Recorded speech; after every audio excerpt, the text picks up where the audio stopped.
I had a simple wooden swing hanging from the big oak tree in my front yard.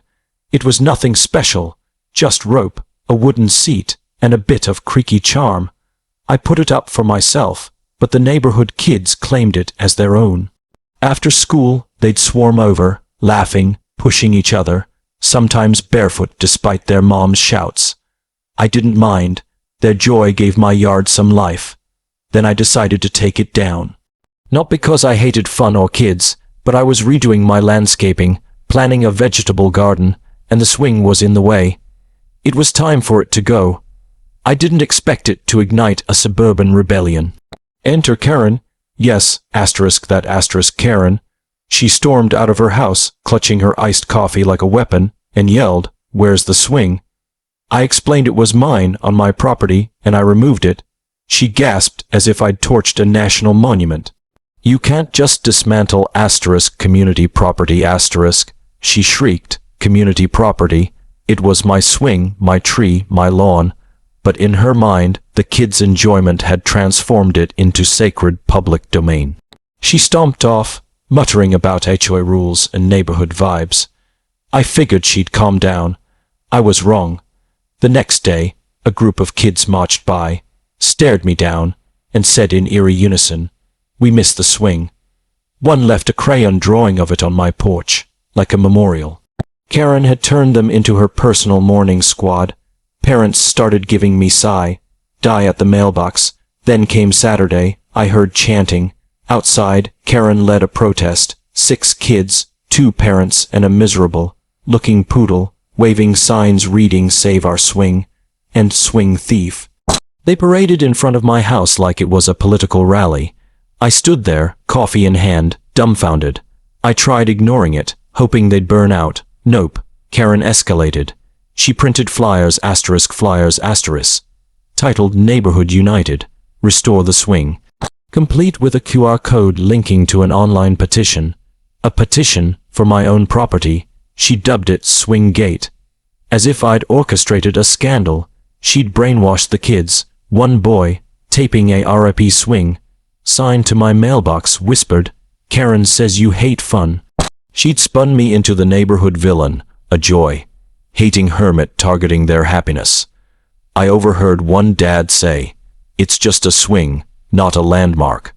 Karen snapped, calling him a traitor. The protest intensified. Day 2, tambourines. Day 3, sidewalk chalk scrawling, "Swing Lives Matter." Day 4, someone left a tiny swing in my driveway with a note, "You stole our dreams." I'd had enough. I called my lawyer. We drafted a complaint for trespassing, harassment, and public disturbance. I had video evidence. Karen's megaphone rants, the protests, even decibel readings proving they violated noise ordinances during quiet hours. The HOA, predictably, ignored it. Karen was the HOA. So, we filed with the court. Karen doubled down. She made protest t-shirts. Hers read "Swing Savior." The kids said "Swing Theft Victim." One mom claimed her daughter cried over the swing's absence. I wanted to say, "She cries over spilled juice too," but I bit my tongue. Karen even handed out court date invites like it was a block party, boasting she'd hold me accountable. Court day arrived. Karen showed up like a TV lawyer. Crisp blazer, huge sunglasses, and, I kid you not, a neck brace, claiming emotional distress from the swing's loss. Her evidence, a folder of absurdity, kids' drawings labeled "Swing Paradise," a petition signed by second graders, and a photo of her poodle looking devastated under my tree. She called it Exhibit D, Joy Destroyed. My lawyer and I were ready. We presented security footage of Karen trespassing, yelling through a megaphone, and planting a replacement swing on my lawn. We showed clips of the protest, kids banging buckets like a preschool band, and decibel readings proving noise violations. The clincher, a video of Karen shouting, "He'll pay if the swing doesn't return," while tossing a sign into my bushes. The judge paused the video, looked at her, and said, That sounds like a threat.